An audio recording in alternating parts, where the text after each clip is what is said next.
Welcome back, folks, to the War Room powered by Pro Football Focus. It's week 15. It's very likely the semifinals of your season-long leagues, and it's the last millionaire maker over at our sponsor, DraftKings. So there's still a chance. There's still time. If you're not involved in DFS yet, this is the best time to get started. Win $1 million today, and you're on easy street. Now back for an abridged edition. I'm your host, Jeff Ratcliffe. With me, Mike Clay, and back this week, Pat Thorman. Mike, I know what your answer is going to be. Let's talk about some football. But Pat, how are you doing today? I'm doing great. I'm trying to, get my head around all these lineup possibilities for DFS. Last week pricing was pretty tight, and this week there's just so many ways you can go that I'm just gonna have to submit like 100 lineups. Absolutely, and any one of them can hit. I kid, of course, Mike. How are you today, man? I'm doing pretty well. I'm with Pat. It feels like last week was the hardest week of the year to put daily lineups together. This week, there's a lot of values out there, and we'll talk about a lot of them today. Yeah, we will certainly hit on that. I know a couple of you on Twitter have asked us to prioritize a little DFS today, so no doubt. If you're watching this on the YouTube feed, remember you can get your questions answered on Twitter. And nobody's jumped in the chat just yet, but we'll certainly up. There we go. We got somebody jumping in the chat. But before we hit those questions up, Mike, there's a lot of inactive, active news coming out. I mean, obviously, Julio Jones, the talk of this morning, inactive. But what else are you seeing coming across the wire here as we get started? Andre Johnson's not going to play today. Deshaun Jackson is active, so he's good to go today. Torrey Smith, they say, looks good. He is not on the inactive list. I'd still be hesitant to use him because, we could see him a little tweak early on in the game, and he could end up killing you, so I'd probably stay away. I do like Steve Smith a little bit more than usual today. Taliaferro, as expected, out for Baltimore there. Makes Bernard Pierce a very deep sleeper in very, very deep leagues. Could steal a touchdown from Forsett, so he's a name to watch. Certainly it helps out Forsett a little bit as well. Could get him an extra carry or two. He's a great play against Jacksonville today. So let's see.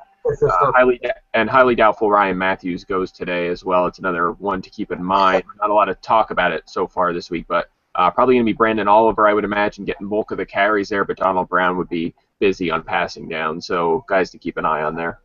So let's they're probably going to get some questions about this, so let's actually pull this all together.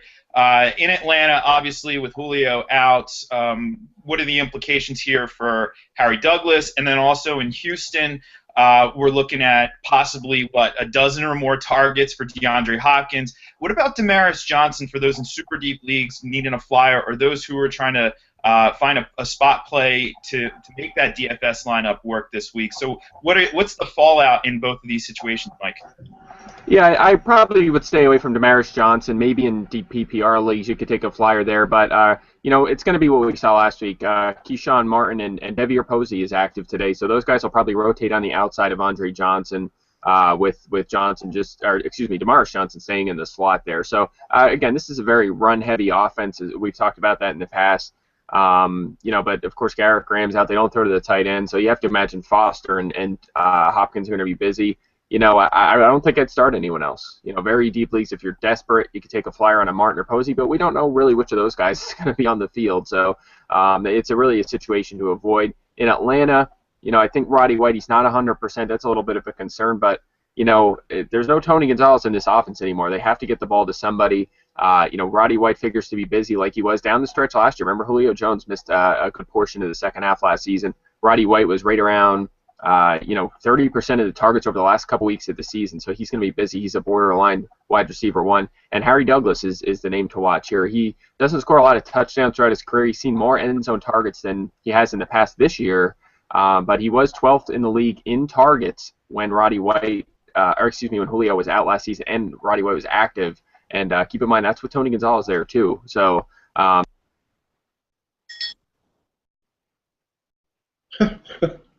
Okay. Mike, you got muted.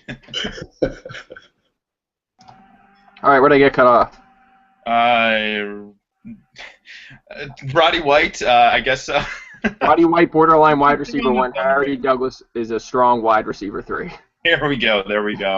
Yeah, mute yourselves, folks, not anybody else. Thank you. And hey, get your questions into the chat if you'd like us to answer. Remember, it's a bridge show, so we're going to fly through things today. A couple quick IDP notes as well. If you've been relying on Robert Blanton throughout this year, pretty solid numbers, DB2 numbers all season long. He's out, so you're not going to be looking at him. Also out, Keenan Robinson in a really strong matchup against the Giants in a tackle-friendly venue. That means that Will Compton is going to be a significant upgrade this week. We saw him put up 14 total tackles, 9 solo last week. So really solid play there. If you're looking for an LB2 that's probably still on your waiver wire, Compton is the guy. Also, we're looking in Chicago for Monday night. You have DJ Williams recently put on injured reserve. That means that Christian Jones is probably going to be an every down player alongside John Bostic, who John Bostic will be in the middle every down. So both Bostic and Jones are really strong plays this week. I prefer Bostic just slightly, but Jones we've seen put up some really strong numbers this season. So you're going to, hey, you have options available this week. That's a great thing. And we now have some questions coming in. Eddie has a question, and it's a running back question in a PPR league between Boom Herron and Latavius Murray. Mike, any concerns about Murray this week? Is this an automatic start, Boom Herron this week? I would go with Herron here up against Houston, but I have them back-to-back. I think this is very close. Murray's gone up against Kansas City's run defense. They've only allowed 2 rushing touchdowns this year, both to Latavius Murray, obviously a bit fluky there. But they are kind of poor against the run. touchdowns aside, they give up a ton of yardage. So I do like Murray. I think he's a running back too, but I think Herron gets a slight edge. Also, keep in mind we're on polar opposites in terms of offense here. Oakland's obviously one of the worst in the league. Indianapolis is obviously very, very good, and Herron's role is only increasing. So very close, but tiebreaker obviously goes to the guy in the elite offense of Indianapolis. What do you think, Pat? Yeah, I agree with that. If you're looking for kind of a Hail Mary upside play as a big underdog, I think Murray does have the higher ceiling. But most likely the Chiefs are going to rebound from that last game that they played against Oakland, and game flow should be working against Murray.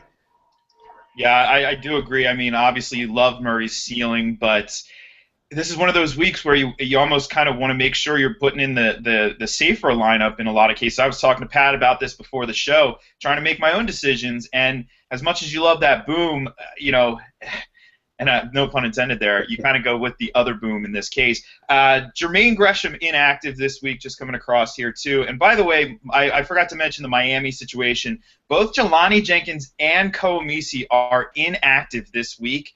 That's not good. That's their 2 every down linebackers, and that means we're going to see Jason Trusnick and probably Philip Wheeler in the every down roles. Things are boding positively up in New England. So, and LeGarrette Blount, this could be the week to play him. I have an IDP question while I'm on the subject. Michael Kendricks, Levante David, Paul Warlow.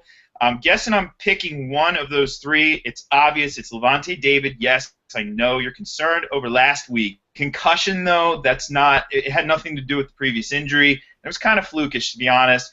Levante David is the best fantasy linebacker out there, so you are starting him regardless. But another question from George here.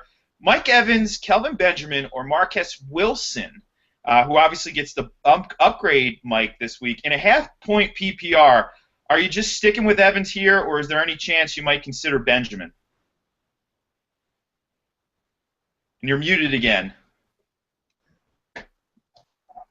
Yeah, okay, I'm back now. All right, Evans is the obvious pick here. I know Vincent Jackson's targets were up last week, but Evans still getting a ton of work down near the goal line. Obviously, his touchdown rate has been enormous. It's going to regress a little bit, but he's still going to get those opportunities and obviously a high target volume. So like him as a borderline wide receiver 1. Benjamin more of a strong 2 up against Tampa Bay. Pass defense that's actually been doing a decent job.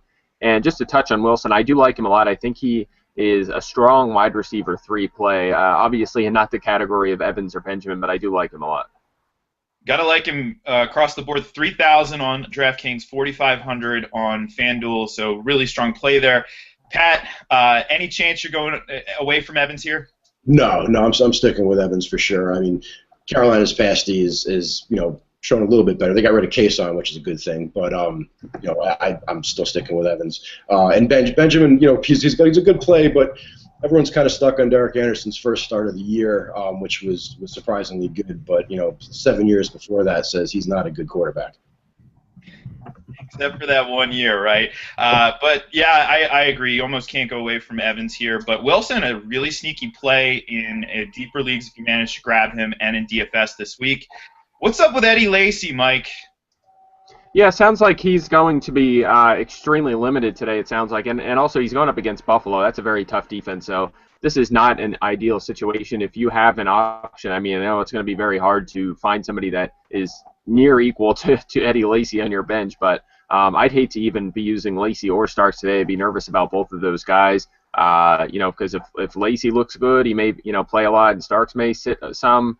And just the opposite. If Lacy's struggling a bit, Starks may play the whole game, and it's still against a very, very good defense with the Bills. So I'd be nervous about both of those guys. Starks you have to look at as a borderline flex option in standard leagues. Lacy, you still have to look at him as probably a back-end running back too, just because the offense is so good and he's playing so well. But I'd definitely be nervous. Well, and Troy's decision here, too, it looks like he has Stewart or Heron as other options, and they're right in that same range then, if we're talking in that back end to maybe middle area of the RB2s. So would you consider either one of those players over Lacy today? Yeah, I'd use both. Either one of those guys. I do prefer Stewart over who'd you say, Heron, right? Yeah. Yeah, I'd go with Stewart over Heron, and I'd use both of those guys over Lacy. How about you, Pat? I agree with that. I mean, to this stage of the game, you really don't want to be taking a chance with Lacy and his workload against a good D, like Mike said. Both of those guys are much safer. Now, Pat, I'll follow this one up. What are your thoughts on DeAndre Hopkins against Vontae Davis, and Mike? Follow that up after Pat. Yeah, I love him. I'm all over Hopkins. I was all over him even before the announcement about Andre. People are kind of worried about Vontae Davis, but he plays a side, and Hopkins moves around. So he's probably going to be in Davis's coverage only about a third of the time, and he's going to get a ton of targets, especially now with the news that Johnson's out. We saw his floor last week, which was about 8 to 10 PPR points. Prior to that, with Fitzpatrick, he was going crazy, even beyond just that one blow-up game. So I'm a huge fan of Hopkins today. I think he's a back-end wide receiver one. Yeah, I mean, you're exactly right. That Houston moves their wide receivers around, and of course Vontae has played the right cornerback spot most of the year. But it wouldn't surprise me in this situation for him to have. He's done it before. I mean, he shadowed before. It wouldn't shock me if he moved around a little bit, followed Hopkins, because who else do they have? I mean, are they gonna really let him out there on Devery or Posey, who's a weekly inactive, for 30-some snaps or 25 routes, something like that? I mean, if they do that, Houston's just going to put Hopkins on the opposite side of Davis all day, and he's going to catch 10 balls for 250 yards. So it would not surprise me at all if they made that adjustment and kept Davis on Hopkins. They've known for days that Johnson probably wasn't going to play, but at the same time, Davis also coming off an injury. He was on the good side of questionable all week, so he's probably not going to be at 100%. So that's worth noting. And, at the end of the day, I agree with you. I do still like Hopkins. I think he's going to be a strong wide receiver 2 play, but there is some concern that he could end up busy against Davis today. You should see plenty of volume regardless, like I said earlier. So you're making that play unless you're just absolutely stacked at wide receiver this week. You almost have to make the play regardless of the matchup. Now, in a standard league, if we need to start one receiver between Gordon and Hopkins, because it also looks like we have LaFell. Oh, he has LaFell and Stark, so it looks like it's a flex play. Who are you going with there, Mike, in a standard league? Man, that's the tough one with AJ out, but I think I would go with Hopkins. I still think he's the top play there. I kind of look at these other guys, especially like Gordon, as more of a back-end wide receiver 2, not quite as aggressive on him in this game where Cleveland's going to look to run as much as they can. I think that it should be a competitive game where they'll be trailing Cincinnati, so Mansell will probably have to throw more than what some people are projecting, which is a attempt number in the teens. I can't imagine that happens, but I definitely think it limits the skill position players around him. Yeah, Pat, this is something we were talking a little bit about before the show, this Browns game. So what are your thoughts on this particular dilemma? Yeah, I agree. I mean, Gordon he's obviously got a huge ceiling. There's no doubt about that. But DeAndre, especially with the target volume he's expected to get, is a much safer play with a fairly close ceiling to begin with. I mean, kind of taking a wait and see approach to see how Johnny is going to be, passing the ball to Gordon or even Cameron is the smarter thing in the playoffs. And Simon actually has a question here. He says he's thinking Latavius Murray over Vereen and Giovanni Bernard. I am going to agree with you there, but Mike, I want to use this to open up another discussion on the Patriots running backs. As I mentioned earlier, LeGarrette Blount really interesting, becomes even more interesting now in the linebacker situation in Miami. So, A, do you agree with his take here? And then B, could you maybe talk a little bit about your expectations for the Patriots running backs today?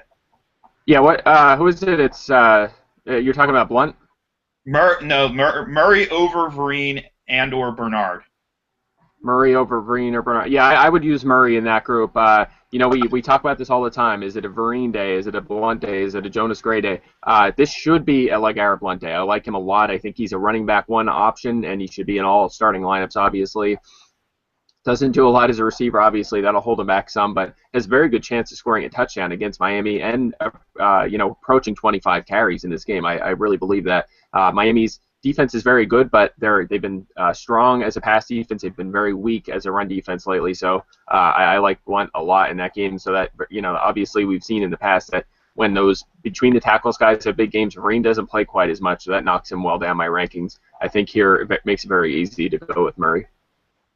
Yeah, and just a word on this game as well. It looks like Chandler Jones is going to be active, which now he's been out for, boy, off the top of my head, can't even tell you. It's been a while. That's a very precise number. But he'll be active. I don't know if I'm rolling him out, though, just because there's a chance he could certainly be on a snap count this week. We've seen that out of the Patriots in the past.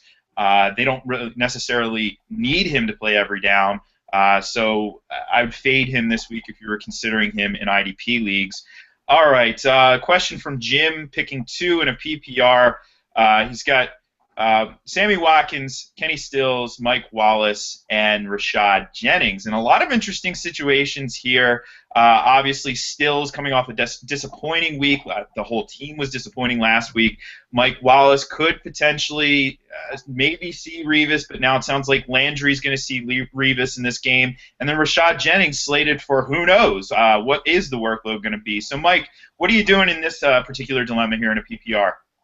Yeah, Wallace is way off the list for me this week up against New England. I know that he probably isn't going to be shadowed by Revis. The reports obviously saying he's going to be on Landry, but that doesn't mean he's not going to have his hands full. Patriots defense has been very, very good since the bye. I believe it's 5 touchdowns allowed in 4 games. So and against some very, very good competition as well. So I'd stay away from Wallace. That leaves and of course we're going to knock Jennings off this list. When he plays, he has a great opportunity in that offense to give him plenty of work, but, obviously we're not sure about how much he's going to play. It leaves Watkins against Stills. I like Watkins here. I think Buffalo's going to have to throw the ball a lot against Green Bay, no surprise. They're at home as well.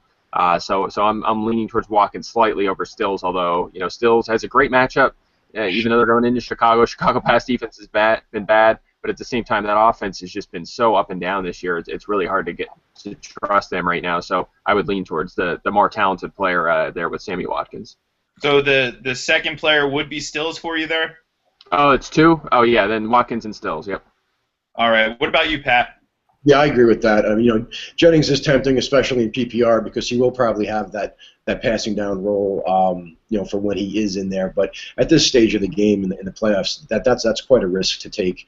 And I echo Mike's thoughts on Wallace. Even if they put Browner on him with McCourty over the top, I don't see Wallace fighting through Browner very often. And he might get a few pass interference calls on Browner, which is typical, but that's not going to get you fantasy points. Quick question from John here, IDP. Looks like cornerbacks, really interesting. Deeper IDP question. Rashad Breeland, Brent Grimes, Corey Graham, Ron Parker. I need to pick 2. Parker's automatic. I don't like the matchup at all, but the way he's been putting up tackles, you can't fade him whatsoever. And then the other one, I'm going to go, honestly, with the tackle venue and a pretty strong matchup for Breeland. in the best venue for tackles this season in New York. So I'm going to start those two there. All of them are great options, though. I could certainly see putting Graham in there as well because of the Buffalo stats crew. But I'm going to, it's really close. It really is. But I'm leaning Breland just slightly over Graham. Back to the offensive players and looking to pick up someone with potential to be a starter next year. So a little dynasty question. And it looks like we're looking at, boy, who do we have here? Bryce Brown, Stephen Ridley, Robert Turbin, Charles Sims. Pat, if you're picking up one of those guys, who do you think has the highest ceiling for 2015? Well, I think that the obvious answer would probably be Sims, just because he's with Lovey. He's got that forte comparison. But Bryce Brown is really interesting to me. Spiller's a free agent; he's going to be gone. Fred Jackson, he's like Michael Myers, but eventually he's going to have to go down. And I do think Brown's got a pretty good ceiling. Really, he's coming off the injury. I'm not sure he's going to be back with the Pats. He's a free agent. Brown is interesting, even though Sims is probably the more obvious choice. He asked for two, so that makes it a little bit easier on me making the call. How about you, Mike? Yeah, I lean towards Bryce Brown. I think in an offense that wants to run the football there, with Fred getting older, as you mentioned, and C.J. Spiller headed towards free agency. Keep in mind, Bryce Brown came into the league in 2012. Charles Sims came in last year. Bryce Brown is 23. I mean, he's a year younger than Charles Sims, so he has that on his side. He doesn't have a massive workload, and we've seen him play some explosive football, whereas Sims has underwhelmed so far. So for me, I do still like Sims and Dynasty as a whole, but I think Bryce Brown offers, just an explosively high ceiling, and obviously he's a year younger, which helps a ton in Dynasty. Yeah, hoping he can work on the pass pro in the offseason, get a little bit better there. We see this with almost any running back isn't going to come into the league polished in pass protection. So hopefully he works on that. And I'd like to see this guy get north to south a lot more than he does. He's a lot east to west, and that's not very good. But when he does get north to south, like you said, he's very, very explosive. And, I mean, really, ultimately, looking at the prospects of the two offenses here, while there's certainly some nice things in place in Tampa, overall I think they're still going to struggle a little bit, and that's sort of the trump card for me. That leads me in Brown's direction. All right, so we have another question here coming down the home stretch. 7 minutes left, so we'll try and fly through these. Two in a standard league between Fred Jackson, Joique Bell, Isaiah Crowell, and Boom Herron. So a lot of players in a similar location there. Mike, who are you going with out of those four? Got to pick two. We need two? Yep. Two. Fred Jackson, Joique Bell, pretty easy for me. Both of them are facing defenses that have underwhelmed against the run. I talked about why I liked Herron before, but it makes him more of a mid to back end running back too. And Crowell, I mean, the touchdown regression's coming unless Manziel makes this offense very good and gets them inside the 5. Keep in mind, since Ben Tate went down, they have not run the ball inside the 5-yard line. They just are not getting down there. And even when they do get down there, you're going to see Manziel stealing some of those. So I do have some concerns about him, especially in a game where I don't think they're going to score a ton against Cincinnati. So for me, it's very easy going Fred and Joique Bell. You agree, Pat? I do agree. I have Herron a little bit closer to Fred Jackson, but I still have Bell and Fred Jackson. All right, a deeper wide receiver play, some young wide receivers. If you had Marquise Lee, would you just roll with him, Mike, or are you going to go out and pick up Charles Johnson off waivers? I prefer Johnson. I think he's the better play by. I have him about 10 spots higher. So going up against Detroit, he's playing well. He's an every down player. Lee is still third in line for snaps there in Jacksonville. So he's not an every down player like Johnson. And albeit with a good matchup against Baltimore's weak secondary, I still think you have to get Johnson and get him in your lineup. Yeah, I'm thinking the same thing. How about you, Pat? I agree. It's kind of a dart throw between the Jacksonville receivers. They have a pretty low projected team total, and Baltimore does have a bad secondary, but they also have a pretty good pass rush, and Jacksonville's offensive line's a mess. Coming across the wire, Carlos Dansby, inactive. That's not a huge surprise, though. He keeps this optimistic take about him playing. That means we can roll with Craig Robertson. Another week of every down play. Don't expect to pick 6 this week, but he still is a reasonably strong upside LB3 play this week if you're looking for somebody. Better flex play between Harry Douglas, Brandon LaFell, Marquise Wilson, and Latavius Murray in a PPR, Mike. I'm going with LaFell here. You may have his hands full with a little bit of Grimes in that game, but I think he's a slightly better play than Douglas, and in the PPR that makes the difference. Pat? I've actually got Douglas a little bit ahead. I think they're going to have to really throw the ball around. There aren't too many other options for Ryan in that game besides Douglas and Roddy White. And I think the Patriots are probably going to they're over a touchdown favorite. They're going to be pretty run heavy. It is very close for me as well. I have these guys in a similar spot in my rankings, but LaFell comes out a little ahead because of the PPR. I think he will see some more targets here, possibly more than Douglas. So I'd lean in his direction. Coming down the home stretch, 4 minutes left. Do you play with Steven Jackson or Mike Wallace in a TD heavy league? So very little points here for yards, Mike. Who has the better chance of finding the end zone?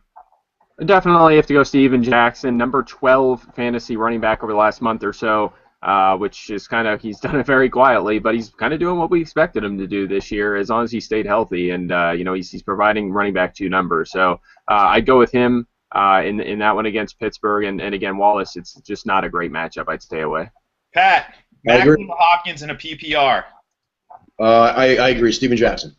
But Macklin or Hopkins in a PPR? Let's get through all these questions. I'm going to go with Hopkins. Love Macklin's matchup also against Brandon Carr. He should do well, but I got Hopkins just a little bit ahead.